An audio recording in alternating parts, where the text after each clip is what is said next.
How to register Equity Mobile Banking. Hey guys, welcome back to the channel. In order to register to Equity Mobile Banking, first and foremost head over to your Play Store or App Store. Once you tap on it, tap on the search icon which is on the bottom right, and then tap on the search icon. Type in Equity Mobile Bank. Then after tap on the install button to get it downloaded to your mobile.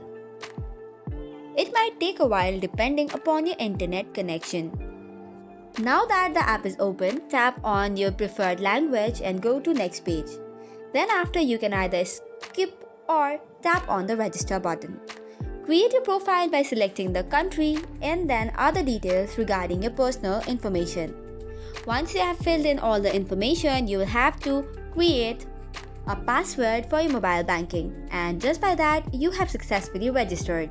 That is all for today's video. For more such contents, do not forget to hit the like and subscribe button. Thank you and keep watching.